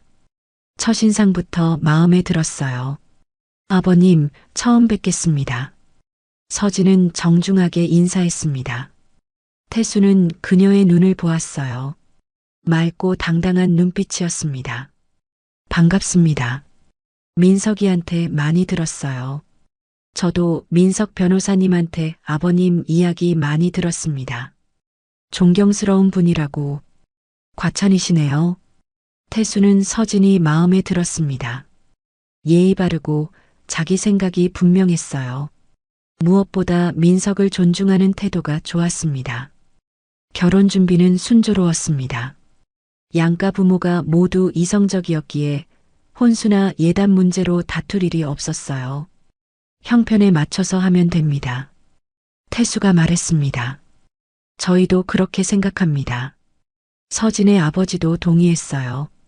신혼집은 서울 구축 아파트로 전세를 구했습니다. 4억 정도였어요. 태수가 준 2억, 민석이 모은 1억, 서진이 모은 1억, 그리고 전세 대출로 마련했습니다. 이 정도면 살만하겠는데? 서진이 빈 거실을 돌아보며 말했습니다. 응, 우리 둘이 살기엔 충분해. 민석도 만족스러운 표정이었어요. 결혼식은 작고 소박하게 치렀습니다. 가까운 사람들만 초대했어요. 태수는 아들의 결혼식을 보며 눈시울이 붉어졌습니다. 여보, 민석이가 좋은 사람 만났어요. 마음속으로 아내에게 말했습니다. 결혼 후 6개월쯤 지났을 때였습니다. 2024년 가을이었어요. 부동산 시장은 침체기에 접어들고 있었습니다. 여보, 이거 봐. 어느 주말 아침 서진이 부동산 앱을 보여줬습니다. 서울 외곽의 신축 아파트 분양 광고였어요. 미분양이 많이 남았대. 선착순으로 봤는데 민석이 화면을 들여다보았습니다. 분양가가 7억 5천? 응. 경쟁이 없으니까 지금이 기회래. 원하는 층이랑 호수도 고를 수 있고. 두 사람은 눈빛을 교환했어요. 한번 가볼까? 그래, 주말에 가보자. 다음 주 토요일 두 사람은 그 아파트 견본주택을 찾았습니다. 한산했어요. 주차장에 차도 몇 대 없었습니다. 어서 오세요. 직원이 반갑게 맞았습니다. 손님이 귀한 티가 역력했어요. 모델하우스는 깨끗했습니다. 35평형이었어요. 거실이 넓고 방도 3개나 되었습니다. 입지가 어떤가요? 민석이 물었습니다. 지하철역까지 도보 5분 거리고요. 학군도 괜찮습니다. 다만 지금 경기가 안 좋아서 미분양이 좀 남았어요. 직원이 솔직하게 말했습니다. 분양가는 7억 5천이고 계약금은 10%면 됩니다. 잔금은 3년 후 입주 시점에 내시면 돼요. 지금은 선착순이라 경쟁 없이 원하시는 층과 방향 고르실 수 있어요. 두 사람은 차에 앉아 진지하게 이야기를 나눴습니다. 계약금이 7,500이네. 서진이 계산기를 두드렸습니다. 우리 지금 여유 자금이 얼마야? 내가 6천 정도 있고 당신이 4천? 그럼 1억이네. 계약금은 낼 수 있어. 민석이 말했습니다. 문제는 3년 후 잔금이야. 6억 7,500을 마련해야 해. 대출을 최대한 받으면 맞벌이니까 4억은 가능할 거야. 그럼 우리가 2억 7,500을 더 모아야 하는데. 서진이 걱정스럽게 말했습니다. 3년이야. 할 수 있어. 민석의 목소리는 확고했습니다. 우리 둘 다 변호사잖아. 연봉 합치면 2억 4천이야. 보너스 빼고 1년에 7천씩만 저축하면 2억 1천이야. 넉넉해. 그래도 빠듯하지 않을까? 빠듯하지. 근데 할 수 있어. 외식도 줄이고 여행도 참고 3년만 악착같이 살자. 민석이 서진의 손을 잡았습니다. 지금 안 사면 나중에 후회할 것 같아. 부동산이 지금 바닥이고 미분양이니까 경쟁도 없잖아. 좋은 층 고를 수 있어. 서진은 잠시 생각하더니 고개를 끄덕였습니다. 좋아. 해보자. 우리 함께 모아보자. 고마워. 두 사람은 견본주택으로 다시 들어가 계약서를 작성했습니다. 직원은 신이 나서 서류를 준비했어요. 축하드립니다. 좋은 선택하셨어요. 도장을 찍는 순간 민석의 손이 떨렸습니다. 7억 5천. 인생에서 가장 큰 계약이었어요. 집으로 돌아와 태수에게 전화했습니다. 아버지, 저희 집을 샀어요. 그래.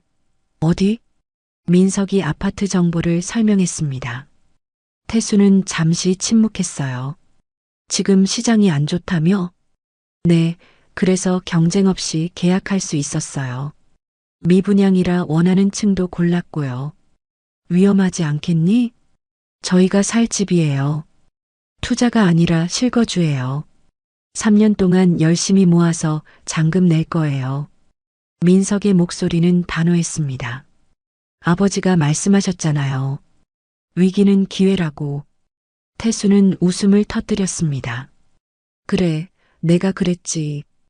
좋아, 열심히 해라. 필요하면 아버지가 도와줄게. 감사합니다, 아버지. 전화를 끊고 민석은 서진을 안았습니다. 우리 집이야. 3년 후엔. 응, 우리 집. 두 사람은 단단히 결심했습니다. 3년간 악착같이 모으기로요. 그날 밤 태수는 낡은 수첩을 펼쳤습니다. 계약은 약속이다. 그 문장을 보며 그는 중얼거렸어요. 민석아, 넌 올바른 선택을 했어. 창밖으로 달빛이 들어왔습니다. 차갑지만 밝은 빛이었어요. 태수는 그 빛을 보며 3년 후를 상상했습니다. 그는 아직 몰랐어요. 이 선택이 얼마나 큰 결실을 맺을지를. 3년이 흘렀습니다. 2027년 가을, 민석은 대형 로펌의 시니어 변호사가 되어 있었어요. 연봉도 2억 5천으로 올랐습니다. 서진도 마찬가지였어요. 두 사람은 약속대로 악착같이 일했습니다. 외식은 한 달에 한 번으로 줄였어요. 명절 고향 방문도 기차를 탔습니다. 옷도 필요한 것만 샀고 여행도 참았어요. 모든 여유 자금은 통장으로 갔습니다. 여보, 이번 달 저축액 봐. 서진이 통장을 보여줬습니다. 잔액이 2억 8천을 넘어서고 있었어요. 드디어 목표 달성이네. 민석이 미소를 지었습니다. 응. 대출 4억 받으면 잔금 낼 수 있어. 두 사람은 손을 꼭 잡았습니다. 3년간의 노력이 결실을 맺는 순간이었어요. 그런데 더 놀라운 일이 있었습니다. 집값이 오르기 시작한 거예요. 2025년부터 서울 부동산 시장이 회복세를 보였습니다. 특히 입지 좋은 신축 아파트는 가파르게 올랐어요. 민석 부부가 계약한 아파트도 마찬가지였습니다. 여보, 우리 아파트 시세 봤어? 어느 날 저녁 서진이 흥분한 목소리로 말했습니다. 얼마? 11억이래. 7억 5천에 샀는데. 민석은 믿기지 않는다는 표정으로 부동산 앱을 확인했어요. 정말이었습니다. 같은 평형대가 11억에 거래되고 있었어요. 3억 5천이나 올랐네. 우리 잘한 거야, 여보. 서진이 민석을 안았습니다. 두 사람은 기뻐서 방방 뛰었어요. 한편 민석의 일상에는 또 다른 변화가 있었습니다. 어느 월요일 아침 로펌 회의실에서 팀 미팅이 있었어요. 파트너 변호사인 유다영이 새로운 사건을 배정했습니다. 민석 변호사님, 이번 사건 맡아주세요. 어떤 사건인가요? 계약 위반 건입니다. 의뢰인은 소상공인 부부고 상대는 프랜차이즈 본사예요. 유다영이 서류를 건넸습니다. 민석은 서류를 펼쳐보았어요. 오기태, 오명자. 그 이름을 보는 순간 민석의 손이 멈췄습니다. 심장이 쿵하고 내려앉는 느낌이었어요. 민석 변호사님? 아, 네. 괜찮습니다. 민석은 서류를 덮었습니다. 얼굴이 하얗게 질렸지만 애써 평정을 유지했어요. 의뢰인이 내일 오전 10시에 오십니다. 상담 부탁드려요. 알겠습니다. 회의가 끝나고 민석은 자리로 돌아왔습니다.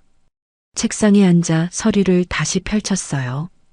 이름 옆에는 주소와 연락처가 적혀 있었습니다.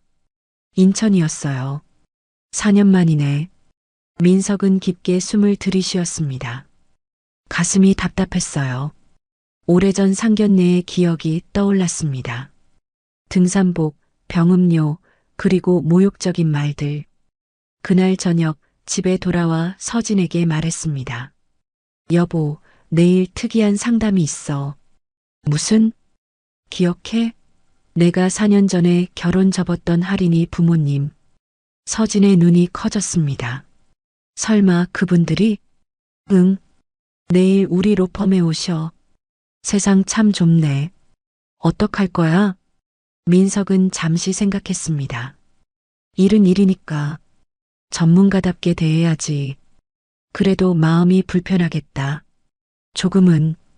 근데 이게 기회일 수도 있어. 민석은 창밖을 바라보았습니다. 서울의 야경이 반짝이고 있었어요. 품격으로 대하는 거지. 아버지가 말씀하셨잖아. 계약은 약속이고 약속은 품격이라고. 다음 날 오전 10시 민석은 회의실에서 기다리고 있었습니다. 깔끔한 회색 정장 차림이었어요. 책상 위에는 노트북과 서류가 정리되어 있었습니다. 노크 소리가 들렸습니다. 톡톡톡. 들어오세요. 문이 열렸습니다. 기태와 명자가 들어섰습니다. 4년이 지난 그들의 모습은 많이 변해 있었어요.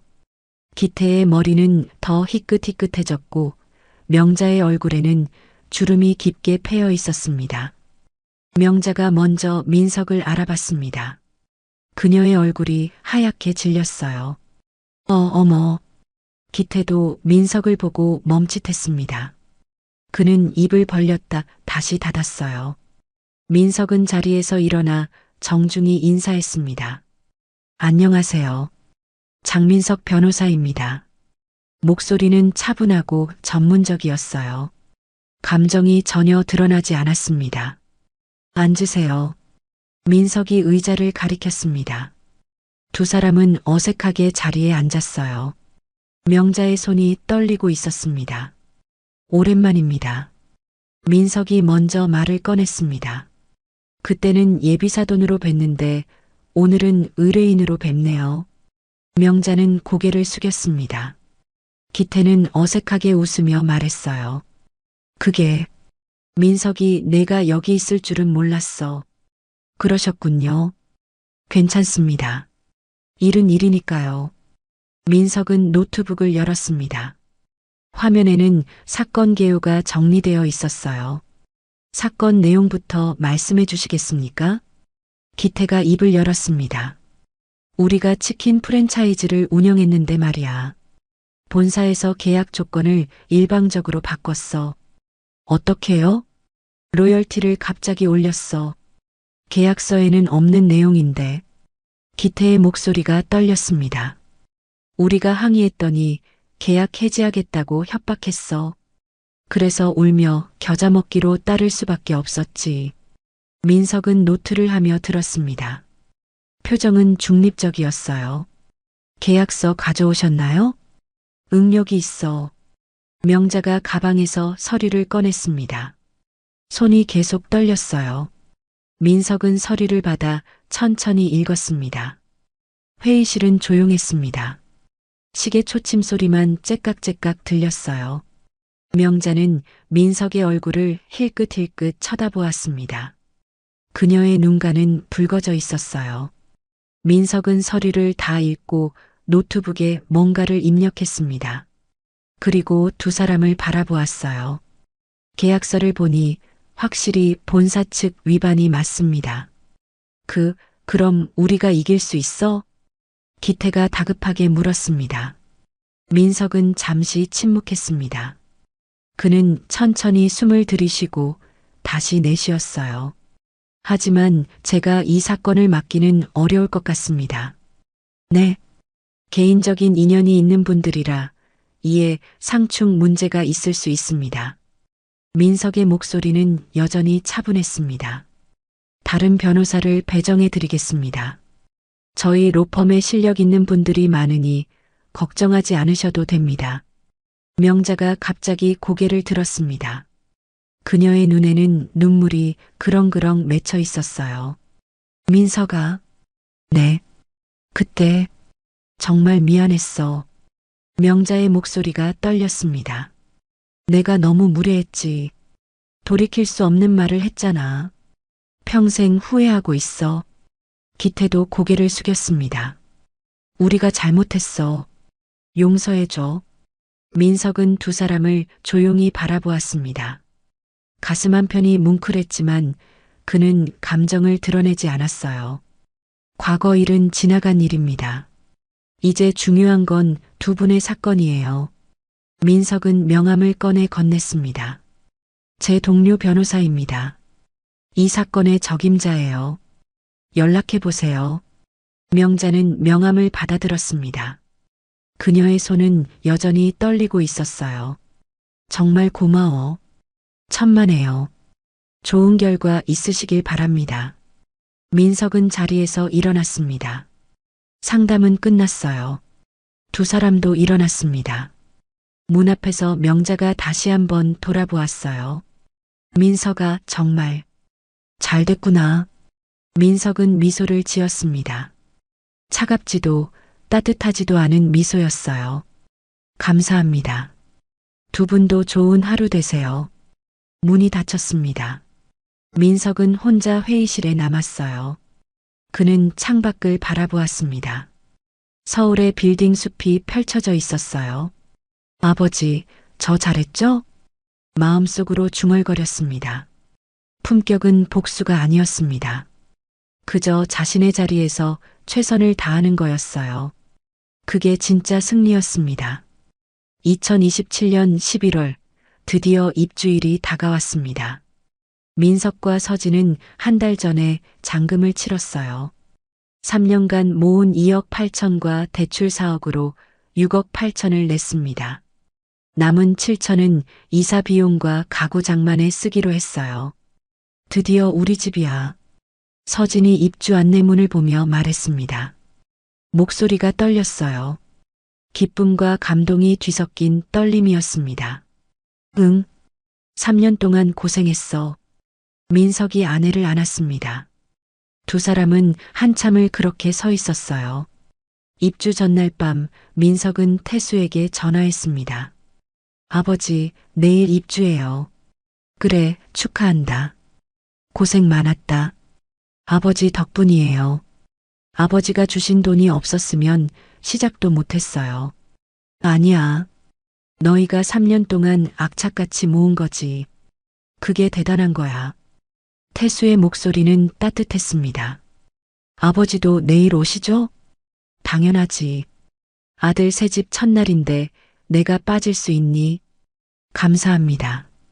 전화를 끊고 민석은 창밖을 바라보았습니다. 전세로 살던 아파트의 야경이었어요. 4년을 살았던 곳이었습니다. 내일이면 떠나는 곳이었죠. 많은 일이 있었지. 할인과의 이별, 서진과의 만남, 결혼, 그리고 악착 같은 저축. 모든 게 주마등처럼 스쳐 지나갔습니다. 입주 당일 아침 이사 트럭이 도착했습니다. 짐은 많지 않았어요. 책, 옷, 그리고 기본 가전제품들. 민석과 서진은 짐을 정리하며 트럭에 실었습니다. 이게 전부예요? 이사 기사님이 물었습니다. 네, 이게 다예요. 신혼부부시죠? 짐이 참 적네요. 저축하느라 별로 안 샀거든요. 서진이 웃으며 말했습니다. 트럭이 출발했습니다. 민석과 서진은 자기 차를 타고 뒤따라갔어요. 고속도로를 달리는 동안 두 사람은 설레는 마음을 감출 수 없었습니다. 여보, 떨려. 나도. 1시간쯤 지나 새 아파트 단지가 보였습니다. 하얀색과 회색이 조화를 이룬 고층 건물들이었어요. 깨끗하고 현대적이었습니다. 우와, 진짜 예쁘다. 서진이 감탄했습니다. 입구 경비실에서 입주 확인을 받고 들어갔습니다. 단지 안은 넓고 깔끔했어요. 조경도 잘 되어 있었고 놀이터와 산책로도 보였습니다. 동 입구에 도착했습니다. 23층이었어요. 엘리베이터를 타고 올라갔습니다. 숫자가 올라갈 때마다 두 사람의 심장도 빠르게 뛰었어요. 23층에서 문이 열렸습니다. 엘리베이터에서 내려 2301호 앞에 섰습니다. 민석은 카드키를 꺼냈어요. 손이 떨렸습니다. 자, 문 열어볼까? 응. 카드키를 도어락에 갖다 댔습니다. 띠리릭. 소리와 함께 초록불이 들어왔어요. 손잡이를 돌리자 문이 열렸습니다. 현관을 지나 거실로 들어섰습니다. 넓은 거실이 눈앞에 펼쳐졌어요. 큰 창문 너머로 서울 전경이 보였습니다. 햇살이 쏟아져 들어와 거실 전체를 밝게 비쳤습니다. 와! 서진이 입을 벌렸습니다. 민석도 말을 잃었어요. 두 사람은 한참을 그 자리에 서서 풍경을 바라보았습니다. 우리 집이야, 여보. 서진이 민석의 팔을 잡았습니다. 눈가가 촉촉해졌어요. 응, 우리 집. 민석도 눈시울이 붉어졌습니다. 두 사람은 포옹했어요. 텅 빈 거실 한가운데서 햇살을 받으며 한참을 그렇게 서 있었습니다. 이사 트럭이 도착했습니다. 짐을 옮기기 시작했어요. 책은 작은 방에, 옷은 안방 옷장에, 가전제품들은 제자리에 놓았습니다. 오전 11시쯤 현관벨이 울렸습니다. 띵동. 아버지다. 민석이 달려가 문을 열었습니다. 태수가 서 있었어요. 손에는 난 화분을 들고 있었습니다. 축하한다, 민석아. 아버지, 어서 오세요. 태수는 거실로 들어와 주위를 둘러보았습니다. 큰 창문, 넓은 거실, 깨끗한 마감. 모든 게 만족스러웠어요. 좋은 집이구나. 네, 아버지. 고생했어. 너희 둘 다. 태수는 서진도 안아주었습니다. 서진은 눈물을 흘렸어요. 아버님, 감사합니다. 아버님 도움이 없었으면 시작도 못했을 거예요. 아니야. 너희가 잘한 거지. 태수는 창가로 걸어갔습니다. 서울의 풍경이 한눈에 들어왔어요. 남산 타워도 보였고 강도 보였습니다. 가을 햇살이 도시를 은은하게 비추고 있었어요. 여기 살면 좋겠다. 태수가 중얼거렸습니다. 아버지, 자주 오세요. 아버지 방도 있어요. 민석이 작은 방을 가리켰습니다. 그래, 가끔 놀러 올게. 점심시간이 되었습니다. 민석이 근처 중국집에서 짜장면을 시켰어요. 아직 식탁이 없어서 거실 바닥에 앉아 먹었습니다. 입주날은 짜장면이지. 태수가 웃으며 말했습니다. 맞아요. 우리 어렸을 때도 이사 오면 짜장면 먹었잖아요. 세 사람은 둘러앉아 짜장면을 먹었습니다. 소박했지만 행복한 식사였어요.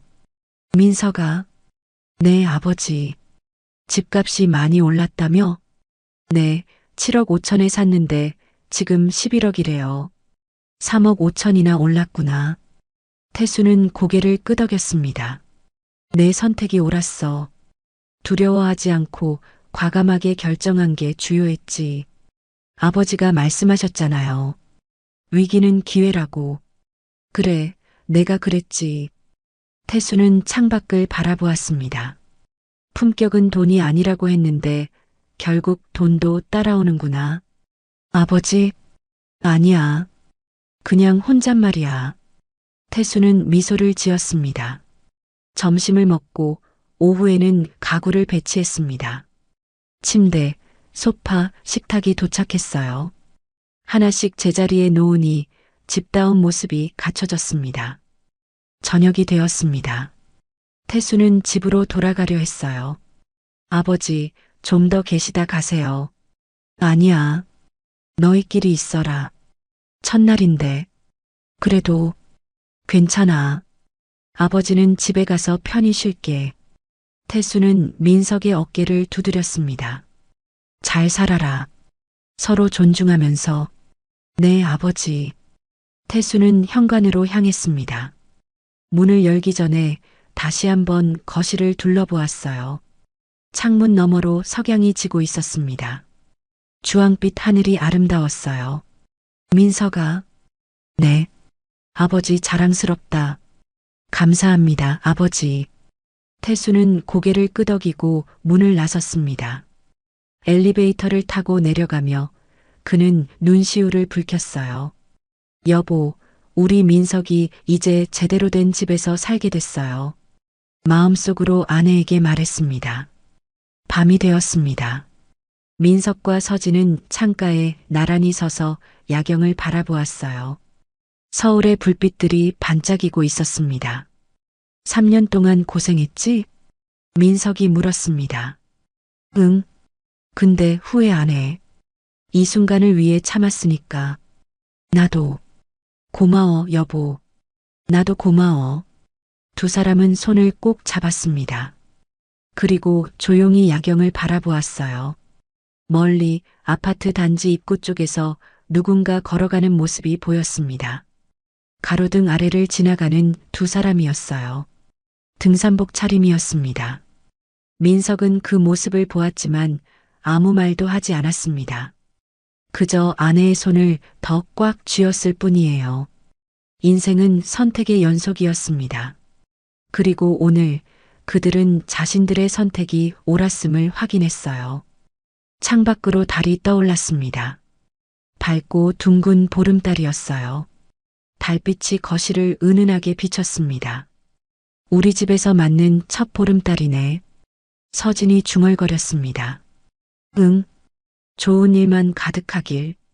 민석도 달을 바라보며 말했습니다. 두 사람의 새로운 시작이었습니다. 그리고 그 시작은 찬란하게 빛나고 있었어요. 입주 후 한 달이 지났습니다. 민석과 서진은 새 집에서의 생활에 적응하고 있었어요. 출근길이 조금 멀어졌지만 두 사람은 행복했습니다. 넓은 거실에서 함께 아침을 먹고 저녁에는 창밖 야경을 보며 차를 마셨어요. 어느 주말 오후 민석은 단지 내 산책로를 걷고 있었습니다. 날씨가 좋았어요. 겨울이 시작되는 시점이었지만 햇살은 따뜻했습니다. 산책로 벤치에 앉아 쉬고 있을 때였습니다. 멀리서 두 사람이 걸어오는 게 보였어요. 중년 부부였습니다. 남자는 낡은 점퍼를 입고 있었고 여자는 털 달린 파카를 입고 있었어요. 가까이 오자 민석은 그들을 알아봤습니다. 기태와 명자였습니다. 두 사람도 민석을 알아봤어요. 명자의 얼굴이 하얗게 질렸습니다. 기태는 걸음을 멈췄어요. 민석아, 명자가 조심스럽게 말했습니다. 안녕하세요. 민석이 자리에서 일어나 인사했습니다. 표정은 차분했어요. 여기 사니? 기태가 물었습니다. 목소리가 떨렸어요. 네, 이번에 입주했어요. 두 분은 어떻게 여기 오셨어요? 명자는 잠시 말을 잇지 못했습니다. 그녀의 눈가가 붉어졌어요. 우리는 여기 보러 왔어. 보러요? 응. 전세집을 알아보는 중이야. 기태가 대답했습니다. 민석은 고개를 끄덕였습니다. 더 묻지 않았어요. 침묵이 흘렀습니다. 저기, 민석아. 명자가 다시 입을 열었습니다. 그때 우리 사건 말이야. 내 동료 변호사님이 잘 도와주셨어. 다행이네요. 근데, 졌어. 명자의 목소리가 작아졌습니다. 프랜차이즈 본사가 워낙 큰 회사라. 결국 우리가 가게 문 닫았지. 민석은 아무 말도 하지 않았습니다. 그저 조용히 들었어요. 지금은 편의점에서 아르바이트하고 있어. 둘 다. 기태가 말했습니다. 그의 어깨가 축 처져 있었어요. 그동안 모아둔 돈도 다 날렸어. 변호사 비용이랑 가게 정리하느라. 명자는 손으로 얼굴을 가렸습니다. 눈물이 흐르는 것 같았어요. 전세도 계약이 끝나서 나와야 해. 근데 전세금이 계속 올라서 같은 평수로는 못 구하겠더라고. 그래서 반전세를 알아보는 중이야. 보증금 줄이고 월세 내는 거. 기태의 목소리는 쓸쓸했습니다. 민석은 두 사람을 바라보았습니다. 4년 전 상견례 때에 그들이 떠올랐어요. 등산복을 입고 오만하게 굴던 모습, 돈으로 사람을 평가하던 말들. 지금의 그들은 완전히 달라져 있었습니다. 초라하고 지쳐 보였어요. 그래도 너는 잘 됐구나. 명자가 민석을 쳐다보며 말했습니다. 이 아파트 시세가 11억이라며 7억대에 나왔을 때 살 걸 그랬어. 그땐 돈이 없어서 못 샀는데 지금은 꿈도 못 꿔. 전세도 못 구하는데 무슨 집을 사. 기태가 한숨을 쉬었습니다. 민석은 잠시 침묵했습니다. 그리고 조용히 말했어요. 인생은 선택의 연속이에요. 두 사람이 민석을 바라봤습니다. 저도 4년 전엔 힘들었어요. 결혼 준비하고 있었는데 갑자기 깨졌잖아요. 민석의 목소리는 차분했습니다. 하지만 아버지가 말씀하셨어요. 품격은 돈이 아니라 사람을 대하는 태도라고. 명자는 고개를 숙였습니다. 저는 그 말을 믿고 살았어요. 서진이를 만났고 함께 3년 동안 악착같이 모았죠. 외식도 줄이고 여행도 참고. 민석은 단지를 돌아보았습니다. 이 집을 살 때 사람들이 말렸어요. 지금 집값이 떨어지는데 왜 사느냐고. 위험하다고. 하지만 저희는 믿었어요. 우리가 살 집이고 열심히 일하면 대출도 갚을 수 있다고. 민석은 다시 두 사람을 바라보았습니다. 결과적으로 집값이 올랐지만 그게 중요한 게 아니에요. 중요한 건 우리가 포기하지 않았다는 거예요. 기태와 명자는 아무 말도 하지 못했습니다. 두 분도 다시 시작하실 수 있을 거예요. 늦지 않았어요. 민석의 말에 명자가 눈물을 흘렸습니다. 고마워, 민석아. 내가 이렇게까지 말해줄 줄 몰랐어. 괜찮아요. 다들 힘든 시기는 있으니까. 민석은 시계를 보았습니다. 저는 집에 가봐야 할 것 같아요. 건강하세요. 응, 너도. 민석은 고개를 숙이고 돌아섰습니다. 걸어가는 그의 뒷모습을 두 사람은 한참을 바라보았어요. 집으로 돌아온 민석은 서진에게 오늘 있었던 일을 이야기했습니다. 그분들 정말 힘들어 보였어. 민석이 말했습니다. 그래도 당신은 참 품격 있게 대했네. 서진이 남편의 손을 잡았습니다. 아버지 가르침이야. 사람은 언제 어떻게 될지 모른다고. 맞아. 우리도 겸손하게 살아야지. 두 사람은 창가로 갔습니다. 해가 지고 있었어요. 노을이 하늘을 물들이고 있었습니다. 그날 저녁 태수가 저녁 식사를 하러 왔습니다. 서진이 정성껏 준비한 식사였어요. 아버지, 오늘 그 사람들 봤어요. 민석이 말했습니다. 누구? 할인이 부모님이요. 태수는 젓가락을 놓았습니다. 여기서? 네, 전세 알아보러 오셨대요. 반전세로요. 민석은 오늘 있었던 일을 이야기했습니다. 태수는 조용히 들었어요. 내가 잘했다. 태수가 말했습니다. 복수는 미움이 아니라 더 나은 삶으로 하는 거야. 네, 아버지. 너희는 선택을 잘했어. 그리고 그 선택을 지켜냈고. 태수는 창밖을 바라보았습니다. 서울의 불빛들이 하나둘 켜지고 있었어요. 품격은 말이 아니라 삶으로 증명되는 거란다. 태수의 목소리는 부드러웠습니다. 너희는 그걸 보여줬어. 아버지는 그게 자랑스럽다. 민석과 서진은 고개를 숙였습니다. 가슴이 뭉클했어요. 식사를 마치고 태수는 거실 창가에 섰습니다. 보름달이 떠 있었어요.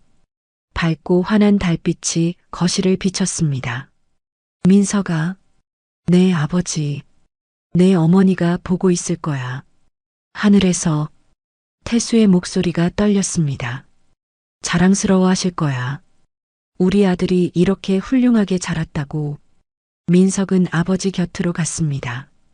두 사람은 나란히 서서 달을 바라보았어요. 아버지 사랑합니다. 나도 사랑한다, 아들. 그날 밤 태수가 돌아간 후 민석은 낡은 수첩을 꺼냈습니다. 아버지가 예전에 준 수첩이었어요. 첫 장에는 익숙한 문장이 적혀 있었습니다. 계약은 약속이다. 민석은 펜을 들어 그 아래에 한 줄을 더 적었습니다. 그리고 약속은 삶으로 지키는 것이다. 그는 수첩을 덮고 창밖을 바라보았습니다. 달빛이 아파트 단지를 환하게 비추고 있었어요. 멀리 단지 입구를 나서는 두 사람의 뒷모습이 보였습니다. 기태와 명자였어요. 그들은 천천히 조금은 힘겹게 걸어가고 있었습니다. 민석은 그 모습을 보며 생각했습니다. 모두가 자기 길을 가는 거구나. 어떤 사람은 올라가고 어떤 사람은 내려갑니다.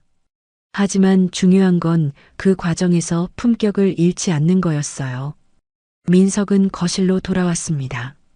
서진이 소파에 앉아 책을 읽고 있었어요. 여보, 응? 우리 잘하고 있는 거 맞지? 당연하지. 왜? 그냥 확인하고 싶어서. 서진은 책을 덮고 남편을 안았습니다. 우리는 잘하고 있어. 앞으로도 잘할 거고. 두 사람은 포옹한 채 창밖을 바라보았습니다. 달은 여전히 밝게 빛나고 있었어요. 새로운 시작, 새로운 삶, 그리고 변하지 않는 품격. 그것이 그들이 선택한 길이었습니다. 인생은 선택의 연속입니다. 어떤 선택은 당장의 이익을 줬고 어떤 선택은 품격을 지킵니다. 민석 부자가 보여준 건 단순한 경제적 성공이 아니었어요. 사람을 돈으로 재지 않고 어려운 순간에도 예의를 잃지 않으며 상처를 주는 대신 성숙하게 대응하는 삶의 태도였습니다. 진짜 승리는 복수가 아니라 더 나은 사람이 되는 것임을 이 이야기는 우리에게 말해주고 있습니다. 오늘도 시청해주셔서 감사합니다. 노을빛처럼 따뜻한 하루 되시길 바라며 노을빛 인생이었습니다.